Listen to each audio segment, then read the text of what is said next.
কি বলে? আল্লাহু আকবার, আল্লাহু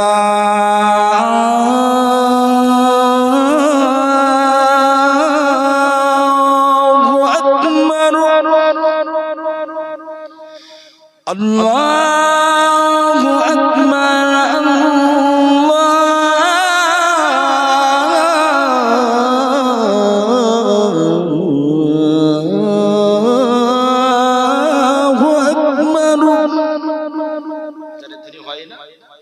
মুয়াজ্জিন ডাকি হাইয়া আলাস সালাহ,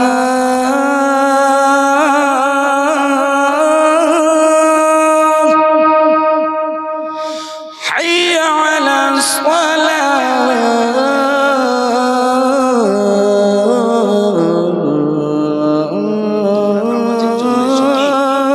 তোমরা নামাজের জন্য, হাইয়া আলাল ফালাহ,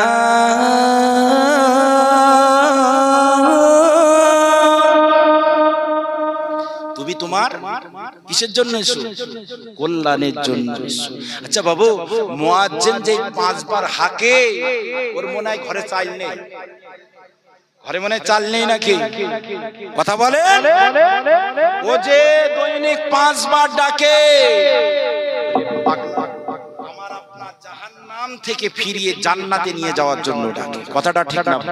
এই পৃথিবীতে সব ছাড়া নিকৃষ্ট জায়গা কোন জায়গা বলেন? কোন জায়গা? সব ছাড়া খারাপ জায়গা কোনটা? বাজার। ও ছাড়া তুমি যদি টয়লেটে বসে থাকো, দোয়া পড়ি, আল্লাহুম্মা ইন্নী আউযু বিকা মিনাল খুবসি ওয়াল খাবাইস, বাথরুমে ঢোকার দোয়া যদি পড়ে ওর ভিতরে তাও 10 মিনিট থাকো, বাজারে থাকা ছাড়া উত্তম। কথাটা ঠিক? পৃথিবীতে সব ছাড়া নিকৃষ্ট খারাপ জায়গা হলো বাজার, আর সব ছাড়া নামি দামি জায়গা কোন জায়গা? কোন জায়গা? মসজিদ। কথা বলেন।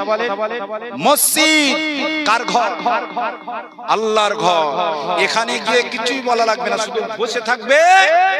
আমার আল্লাহ পৃথিবীর জমিনে বান্দাদেরকে বলেছেন, বান্দা যখন মসজিদের গেট পার হয়, তখন আল্লাহ পাকের ফেরেশতারা নাম লিখে আমার আল্লাহর কাছে জমা দিয়ে দেয়। জোরে বলে। এখন ফেরেশতা দুটো টাইমে অল্টারনেট হয়। আপনারা ওই বিএসএফ যারা ওই বর্ডারে পাহারা দেয়, ওই বর্ডারের আধিকারিকরা, ওই বিএসএফরা দিনে কয়েকবার পাল্টি হয় নাকি বলেন? পাল্টি হয়। যারা সকালে আসছে 12টায় চলে যাচ্ছে, 12টায় যারা আসছে সন্ধ্যায় চলে যাচ্ছে, সন্ধ্যায় যারা আসছে আবার রাত 12টায় চলে যাচ্ছে। অল্টারনেট হয় কি হয় না? আমার আল্লাহ পাক পৃথিবীর মানুষ দিগকে বলেছেন, ও আমার বান্দা বান্দিরা, পৃথিবীর জমিনে আমি আল্লাহ 50 ওয়াক্ত নামাজ দিয়েছিলাম। এই নামাজটাকে কমিয়ে কমিয়ে কমিয়ে কমিয়ে নবী মুসা আলাইহিস সালাতু ওয়াস সালামের সঙ্গে আমার আল্লাহর কথার কদনের মধ্য নিয়ে আমার নবীকে বলেছিলেন, ইয়া রাসূলুল্লাহ, হাবিবাল্লাহ, হুজুর আপনার উম্মত উম্মতিরা 50 ওয়াক্ত নামাজ পড়তে পারবে না। আপনার পূর্বে নবী ছিলাম, আমি বিষয়বস্তু জানি, আপনি একটু কমিয়ে আনুন। আল্লাহ চলে গেলে, আল্লাহ নবী চলে গেলেন, আমার আল্লাহ 10 ওয়াক্ত মাইনাস করে নিলেন, 40 ওয়াক্ত নামাজ নিয়ে চলে আসলেন। নবী মুসা আলাইহিস সালাম বললেন, ইয়া রাসূলুল্লাহ, হুজুর যারা আল্লাহর দরবারে আপনার উম্মতেরা পড়তে পারবে না, হুজুর কমিয়ে আনুন। আমার নবী আবার গিয়েছিলেন, আল্লাহ আবার 10 ওয়াক্ত মাইনাস করে নিলেন, 50 থেকে 10 মাইনাস, আবারও 10 মাইনাস, 30 ওয়াক্ত নামাজ দিলেন। ফিরে আসলেন তুর পর্বতে, আমার নবী মুসার সঙ্গে আবার দেখা হয়ে গেল। ইয়া রাসূলুল্লাহ, হাবিবাল্লাহ, হুজুর আবার ফিরে যা, আপনার উম্মত উম্মতিরা 30 ওয়াক্ত নামাজ পড়তে পারবে না। আমার আল্লাহর নবী আবার ফিরে গেলেন, 10 ওয়াক্ত মাইনাস করে দিলেন। আমার আল্লাহ পাকের নবী আবার ফিরে আসলেন, ইয়া রাসূলুল্লাহ, হুজুর আপনার উম্মত উম্মতিরা 20 ওয়াক্ত নামাজ পড়তে পারবে না, আপনি একটু কমিয়ে আনুন। আল্লাহর নবী আবার গেলেন, আমার আল্লাহ আবার 20 থেকে 10 মাইনাস করে নিলেন। আল্লাহ পাক 10 ওয়াক্ত নামাজ ফরজে আইন করলেন। আল্লাহর নবী আবার ফিরে আসলেন। নবী মুসা আলাইহিস সালাম বললেন, ইয়া রাসূলুল্লাহ, ইয়া হাবিবাল্লাহ, হুজুর আবার যান, আবার যান, আল্লাহর কাছে চলে যান। আপনার উম্মাত উম্মাতিরা 10 ওয়াক্ত নামাজ পড়তে পারবে না, হুজুর আপনি একটু কমিয়ে আনুন। আল্লাহর নবী পুনরায় আবার গেলেন, আল্লাহ পাক 10 ওয়াক্ত থেকে নিয়ে 5 ওয়াক্ত মাইনাস করে দিলেন। আল্লাহ পাকের নবী ফিরে আসলেন চতুর্থ আসমানে। আল্লাহ পাকের নবী মুসা আলাইহিস সালামের সঙ্গে আবার দেখা। ইয়া রাসূলুল্লাহ, ইয়া হাবিবাল্লাহ, হুজুর আপনি 50 ওয়াক্ত নামাজ থেকে নিয়ে 0টা মাইনাস করে আল্লাহ দিয়েছে, 5 ওয়াক্ত নামাজ এসে দাঁড়িয়েছে। আল্লাহ নবী, আপনি আরেকবার জান আল্লাহর দরবার থেকে একটু কমিয়ে আনুন।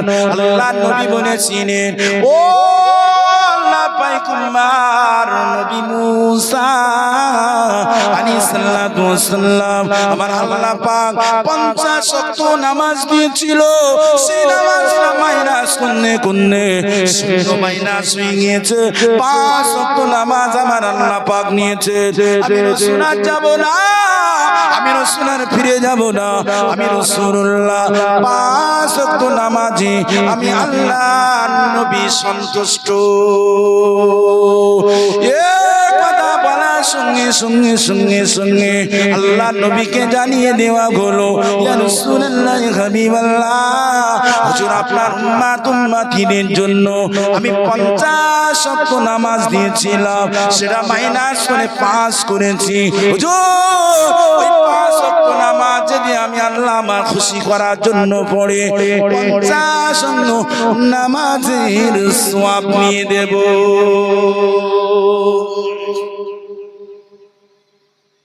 আল্লাহ নবী মুসা আলাইহিস সালাম বললেন, ইয়া রাসূলুল্লাহ, হুজুর এই 5 ওয়াক্ত থেকে একটু কমিয়ে আনেন। রাসূল বললেন, আমার উম্মতেরা এর ছাড়া আর কি কম খুশি আল্লাহকে করবে, যে আল্লাহ খাওয়ান পরান, যে আল্লাহ সব কিছু ব্যবস্থাপনা করেছে, ওই আল্লাহর 5 ওয়াক্ত নামাজ পড়বে, আমি রাসূল খুশি, তৃপ্তি, ভালোবাসার সঙ্গে কবুল করলাম। তাই নবী মুসা আলাইহিস সালাম নবীকে আবার একবার যেতে বলছিল, যদি যেত ভালো হতো না? ভালো হতো না? অন্তত 1-2 ওয়াক্ত কমতো নাকি? ফজরটা কমলে তো হতো, কি বলে? ফজরটা হলে তো কমতো। ও মুমিনেরা, যুবকেরা, জওয়ানেরা, ছেলেরা, বাচ্চারা, নওজওয়ানেরা, এই 5 ওয়াক্ত নামাজের মধ্যে 2টো ওয়াক্ত আছে বড্ড দামি, সেটা হলো ফজরের ওয়াক্ত, ফজরের ওয়াক্ত, আর একটা নামাজ আছে সেটা হলো আসরের ওয়াক্ত। এই 2 ওয়াক্তে আল্লাহ পাক ফেরেশতা অল্টারনেট করে, জোরে বলুন সুবহানাল্লাহ। ও আল্লাহর বান্দারা, আমার আল্লাহর বান্দিরা, আল্লাহ পাকের ফেরেশতারা যখন ফজরের সময় আসে, ফজরের ওয়াক্তের মধ্যে, ফজরের ওয়াক্তের সময়ের মধ্যে আসে, বান্দারা যখন ফজরের নামাজ পড়ে, একটা ফেরেশতা, 2টো ফেরেশতা আসে, আর 2টো ফেরেশতা চলে যায়। আল্লাহর ফেরেশতারা আসে, আর 2টো ফেরেশতা বিদায় নিয়ে চলে যায়।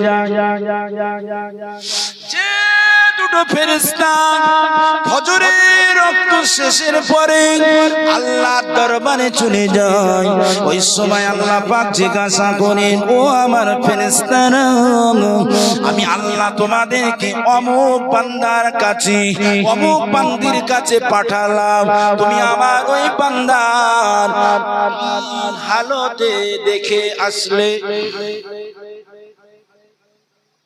আল্লাহ কি বলবে? আমার বান্দাকে রেখে আসলে, ছেড়ে আসলে, তোমাকে এই 24 ঘন্টা টাইম দিয়েছিলাম, এই 24 ঘন্টার ভিতরে যখন রেখে আসলে, ছেড়ে আসলে, কি হালতে রেখে আসলে? আল্লাহ পাকের ফেরেশতা ওই সময় বলবেন, ও রব্বুল আলামিন, আল্লাহ পাক, আল্লাহ পাক আপনার বান্দাকে, আপনার বান্দিকে এই ফজরের ওয়াক্তের সময় আমি নামাজি হালতে রেখে চলে এসেছি।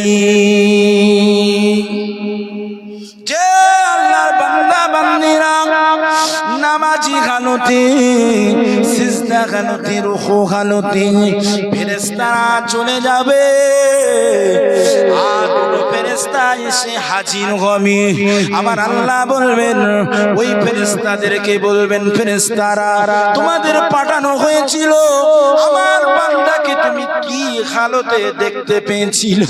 ইয়া রব্বুল আলামিন আল্লাহ, আপনি আপনার ওই বান্দার কাছে পাঠিয়েছিলেন আপনার বান্দাকে আমি নামাজি হালতে, রুকু হালতে, সিজদা হালতে পেয়েছিলাম। আর জোরে হবে না? আল্লাহর ফেরেশতারা আবারও এমনি করে চলে যাবেন। যারা নামাজ পড়ে না কম্বলের ভিতরে মুড়ি দিয়ে, লেপের ভিতরে মুড়ি দিয়ে ফজরটা অতিবাহিত করে দেয়। বেলা 9টা 10টা 11টার সময় ওঠে।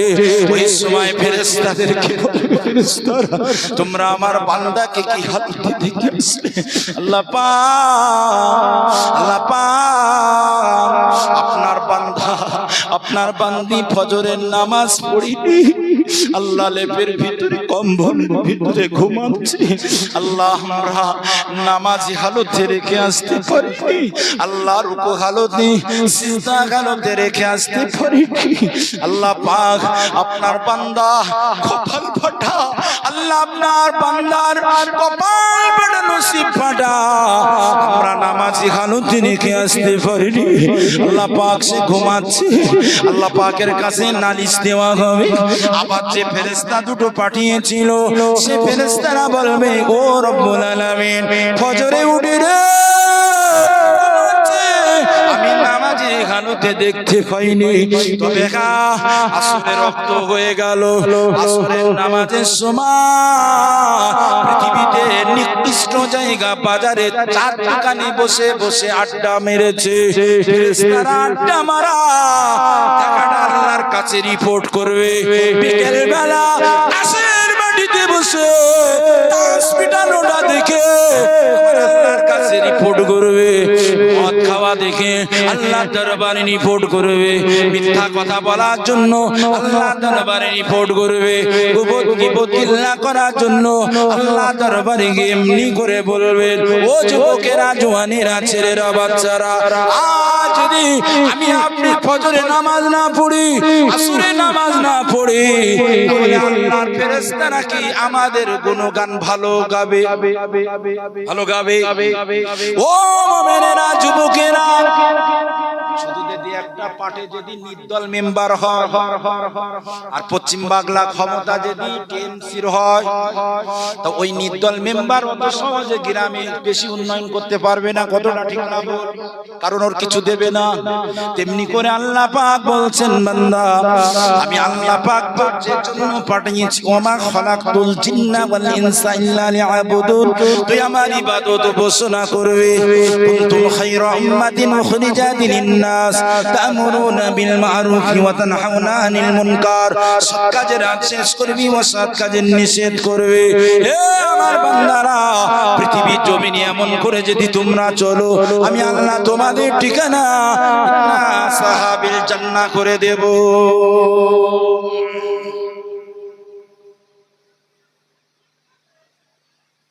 গত কয়েকদিন আগে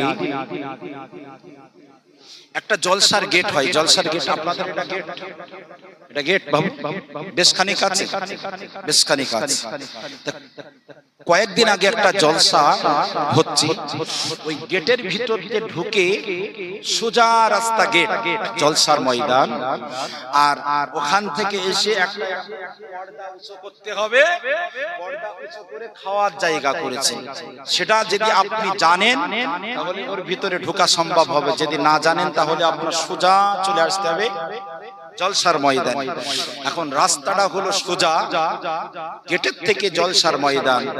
যদি মানুষ ওই গেটের থেকে ভিতরে ঢুকে আসবে কোথায়? তাহলে জলসার ময়দানে। জলসার ময়দানে না এসে পর্দা উঁচু করে খাওয়ার প্যান্ডেলে ঢুকেছে। বুঝতে পারছি? রাস্তা সোজা হলো জলসার ময়দান, প্যান্ডেলের ওই কাপড় সামিয়ানা উঁচু করে খাওয়ার মঞ্চে ঢুকেছে। খাওয়া দাওয়া করে বাড়ি চলে গিয়েছে। বাড়ি গিয়ে গ্রামে গল্প দিচ্ছে কোথায় জলসা হলো খুঁজে পাইনি। কোথায় জলসা হলো, কোন জায়গায় হুজুররা ওয়াজ করছে সে খুঁজে পাই। আচ্ছা বাবু, ও জলসার ময়দান হলো সুজা, করে খাওয়ার প্যান্ডেল ওটের পেলে জলসা টের পাই। ও যে শয়তান ও লেগেল কানা শয়তান না, কথা ঠিক বলছি না ভুল বলছি? যে ও সুজা জলসার ময়দানে খেয়েছে, খাওয়ার প্যান্ডেল করে খেয়ে দিয়ে বাড়ি যে বলছে কোথায় ওয়াজ হয়েছে দেখি। এরকম রোগ পৃথিবীর জমিনে আছে না? না, অনেক মানুষ আছে। কোথায় ওয়াজ হচ্ছে একবার চোখ দিয়ে দেখে বাজার ঘুরে হুরপরিদের সাথে গল্প করে ফুলোঠুলি গুতোগুতি করে চলে গিয়েছে। কথাটা ঠিক বলছি না ভুল বলছি? আছে না? না। আজকে এই সমাজ এই অন্ধকারকে আলোকিত করেছে ইয়ং জেনারেশন, যুবক ছেলেরা। আজকে এই যুবক ছেলেরা কিন্তু আমার অধঃপতনে যাচ্ছে। কথাটা ঠিক না? জি, গত কয়েকদিন আগে আমার এই ভাইরা এখানকার ভাই, আমাদের ওই কুতুবউদ্দিন ভাই আছে কিনা, আছে ভাই, ওই একটা কালেমা খানিতে গিয়েছিল দোয়ার মজলিস দিনের বেলা, খুব বড় আকারের একটা দোয়ার মজলিস দিনের বেলা। তো ওখানে আমরা ওয়াজ নসিহত আমি করলাম, করে দোয়া করে ওখান থেকে নামাজ পড়লাম, জোহরের নামাজ। জোহরের নামাজের পরে কবর জিয়ারত হলো, তারপরে খানা দানা হলো। বাবা 1400-1500 লোকের আয়োজন, মাহফিলে বসেছে মাত্র 100-150 জন। কত লোকের আয়োজন? 1500 লোকের আয়োজন, মাহফিলে বসেছে কজন? 150। নামাজ পড়েছে 3 লাইন, তাতে কত জনা হয়? 3 কুড়ি 60 জন। খেয়েছে কত জনা? মহিলা বাদ দেন 500, তাহলে 1000 পুরুষ তো হবে। মহিলা আপনি বাদ দেন 500, তাহলে 1000 পুরুষের মধ্যে 60 জন নামাজ পড়লো। আর মাহফিলে বসে 100-150 জনা কবর জিয়ারত করলো। খাওয়ার জন্য লেট হয়ে যাবে, কবর জিয়ারতে আরো কমে গেল। এবার কথাটা ওঠার জায়গায় নয়, খাওয়া দাওয়ার পরে আমাদের যেখানে খেতে দিয়েছে একটু একদম মাঠের ধারে, কলা বাগানের একটা ধার, বুঝছেন? কলা বাগানের ধারে এক ভাইয়ের বাড়ি খেতে দিয়েছে। আল্লাহ, কি দেখলাম জীবনে আমি দেখিনি বাবু। কলিমা খানি দিনের বেলার ওই খানা খেয়ে যুবকেরা সব ওই খানা খাচ্ছে, আর আমি বসে বসে দেখছি প্যানের চেনটিনে সব দাঁড়িয়ে পড়ছে। নাউজুবিল্লাহ বলেন, একটু নাউজুবিল্লাহ বলেন। দেখলাম আমার চোখে যেই মুসলমানরা আজকে দুয়ার মজলিস মৃত্যুখানা একটা কালেমা খানি দুয়ার মজলিসে গিয়েছে, আর সেই কালেমা খানিতে গিয়ে নামাজ পড়লো না, আল্লাহর দরবারে মাইয়াতের জন্য দোয়া করলো না, কবর জিয়ারত করলো না, উনি পর্যন্ত খেয়ে সালো মেশিন বের করে প্রস্রাব করছে। এদের খায়ে কি হবে? কথাটা ঠিক বলছি না ভুল বলছি? আমার চোখে দেখেছি বাবু, আমার চোখে। এরকম মুসলমান সমাজ আছে না? না। ও আমার ভাইরা, বাবাজিরা, আম্মা জানো, বোনেরা, ছেলেরা, বাচ্চারা, নৌজওয়ানেরা, সোনা মানিকেরা, ভুল বুঝবেন না, আমাকে খারাপ মনে করবেন না, ভুল আমাকে ভাববেন না। আজকে সমাজে অনেক রোগ বেড়ে গিয়েছে, দেখতে পাওয়া যাচ্ছে যুবক ছেলেরা আজকে ইসলাম প্রচার করেছে, কালেমার প্রচার করতে যে রক্ত ঝরিয়েছেন, পসিনা ঝরিয়েছেন, এমনি করে টুকরা টুকরা হয়েছে, তবুও কলেমার পতাকা উত্তোলন করে ছেড়েছে। আমার আল্লাহ পাক কুরআনুল মাজিদে বলেছেন, ইয়া আইয়ুহাল্লাযীনা আমানু দুখুলু ফিস সিলমি কাফা ওয়া লা তাত্তাবিউ খুতুওয়াতিশ শাইতান ইন্নাহু লাকুম আদুউম মুবিন। জোরে বলুন আল্লাহু আকবার। আল্লাহ পাক বলছেন, আমার বান্দা বান্দিরা ইসলামের ভিতরে পরিপূর্ণভাবে ঢোকো, পরিপূর্ণভাবে দাখিল হও। ওয়ালা তাত্তাবিউ খুতুওয়াতিশ শাইতান, অতএব শয়তানের তাবিদারি করো না। ইন্নাহু লাকুম আদুউম মুবিন। জোরে বলুন আল্লাহু আকবার। শয়তান আমাদের বন্ধু না শত্রু? শয়তান আমাদের বন্ধু নয়, শত্রু। যে দাঁড়িয়ে প্রস্রাব করবে এ রাসূলের অনুসারী উম্মত হতে পারে না। কথাটা ঠিক। আমি আর একটা জায়গায় গিয়েছিলাম, বেশ কয়েকটা বছর হচ্ছে। সেখানে গিয়ে একটা ছেলে, বয়স তার কম বেশ আনুমানিক 7-8 বছর হবে, 8 বছর 9 বছর এমনটা হবে। ও দাঁড়িয়ে প্রস্রাব করছে দিনের বেলা দোয়ার মজলিসে। আমি বলছি কোচি দাঁড়িয়ে প্রস্রাব করতে নেই। বলছে হুজুর কেন, কি হয়? আমি বলছি করতে নেই, তুমি মুসলমান না? রাসূলের শিক্ষা দেয়নি, কোরআন ও হাদিসের শিক্ষা দেয়নি, তোমাকে এ শিক্ষা দেয়নি। তা বলছে কেন? তা বলছে বসে বসে প্রস্রাব করবে, বসে প্রস্রাব করবে। বলছে হুজুর দাঁড়িয়ে করলে কি হয়? বলছে গুনাহ হয়, অন্যায় হয়, পাপ হয়। ছোট বাচ্চা। বলছে হুজুর যদি গুনাহ হয়, পাপ হয়, আমার দাদা দাঁড়িয়ে করে। জোরে বলুন না। বলছে আমার দাদু পরে দাঁড়িয়ে দেয়। তো ও দাদু যদি দাঁড়িয়ে করে তো পুতা ছেলে তো আসমান উঠে করবে। কথাটা ঠিক না? কথা ঠিক বলছি না ভুল বলছি? শিক্ষা পেল কার কাছ থেকে? দাদুর কাছ থেকে। ভাইরা, বর্তমান সময় চাচা ভাইপোর সাথে ভালো মিল, যে বাপ বেটার সাথেও ভালো মিল। বিড়ি চেয়ে চেয়ে খায়, সিগারেট চেয়ে খায়, খায় কি খায় না? এ ভাইপো আমার সে বিড়ি ফিরে গেছে একটা দিয়ে, বিশাল মিল, ভালোবাসা আছে না? না সিগারেট দে তো একটা। আচ্ছা চাচা ভাইপোকে আরো ভয় দেখাবে কি, ও নেশা থেকে ফিরিয়ে আনবে কি, ওর কাছে আরো এরকম আছে না? না। তবে বিড়ি খেলে কয়েকটা উপকার হয়, বলবো? বিড়ি খেলে 3টে উপকার বলবো। যারা খায়, এখানে বিড়ি খাওয়া মানুষ কেউ নেই, কিন্তু কেউ বিড়ি খায় না। যে বিড়ি খেলে 3টে উপকার হয়। নাম্বার 1, তার বাড়িতে চুরি হবে। বিড়ি খেলে চুরি হবে তার বাড়ি। আচ্ছা কেন হবে না বলেন তো? এই দেখেন, এই দেখেন, আপনারা বোঝেন যে চোর চুরি করতে এসেছে, সলিমউদ্দিন বিড়ি খাইতো, নিচেও রেখে দেয়, যেই ঘুম ভাঙে সেই আবার এক টান মেরে আবার। এরা মাছে না, এরা বদ অভ্যাস আছে না? এখন হুজুরের টয়লেটে দেবে, যেখানে বাথরুম করতে দেবে, এখন তার আগে পরিষ্কার করে রেখেছে। আবার কে গিয়েছে, এতগুলো বিড়ি কুনা পড়ে রয়েছে, আছে না? থাকে না বাবু? সর্বনাশ করেছে। আবার মৌলবীদের যে ঘরে বসতে দেয়, যদি একটা টিভি থাকে বা এলসিডি থাকে, সেটাকে আবার একটা পর্দা দেওয়া হয়। এখন মা পর্দা দেয় না তো টিভির পর্দা দিয়ে দেয়। যে ওই বাড়ির মারা আগলা হয়ে বেড়াচ্ছে, টিভির পর্দা দিয়ে দেয়। এই অসভ্যতা এ রোগ আছে না? না। কষ্ট পাচ্ছেন? কষ্ট পাচ্ছেন? জি না, সময় রোগ বেড়েছে। যার জন্য বলতে হবে, যদি বিড়ি খান তাহলে চাচা ঘুমানো বাদ দিয়ে সারা রাত কাশবে, সারা রাত কাশবে। আর চোর বলবে চাচা এখন ঘুমাইনি, ঠিকই ঠিক, অর্থাৎ তামাম রাত কেটে যাবে, ওর বাড়ি আর চুরি হবে। তাহলে বিড়ি খালি একটা উপকার হচ্ছে না? ঠিক বলে যারা যারা খায় না তারা তারা ধরবে যে না না ছেড়ে দেবে। রাসূল এটা বলেছেন, তোমরা এ থেকে পিছিয়ে যাও, এ ভালো জিনিস নয়। তামাক দ্রব্য সব কিছু মাকরুহ, খেও না। তামাকে আগুন ধরিয়ে খারা, সেটা হলো গুনাহ, কাছে কাছে গুনাহ হয়ে যাবে, বড় ধরনের গুনাহ হয়ে যাবে, খেও না। তাহলে বিড়ি খেলে চোট ঢুকবে না। আরেকটা উপকার হবে, বিড়ি খেলে আপনার কুকুরে কামড়াবে না। কেন বলেন তো?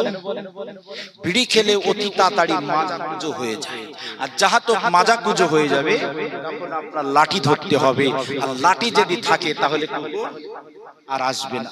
কয়েকটা ভালো কাজ আছে বিড়ি খেলে। আবার ওই বিড়ির গায়ে লেখা আছে খেলে ক্যান্সার হবে, কি বলে, আর তামাক তামাক গোটা গোটা কি বলে না, আমি খাই না বাবু, আমি কোনো নেশা করি না। জি বলে যে এই সব খেলে এই ক্ষতি হবে, ওই ক্ষতি হবে। ও ভাইরা বাবাজিরা, আল্লাহ পাকের নবী বিশ্ব নবী হাবিবুল্লাহ বলেছেন, তোমরা আঙ্গুর ফল খাও, তোমরা আঙ্গুর ফল খাও, তোমরা মধু খাও, তোমরা দুধ খাও। কিন্তু বর্তমান সময় দেখতে পাওয়া যায় যে আঙ্গুর ফল আমরা কিনে খাই, ওই আঙ্গুর ফলগুলো পচিয়ে পচিয়ে পচিয়ে ওতে কেমিক্যাল দিয়ে মদ তৈরি করে। আঙ্গুর ফল খায় না, যুবকেরা, ছেলেরা, বাচ্চারা মদ পান করে। কথাটা ঠিক না ভুল?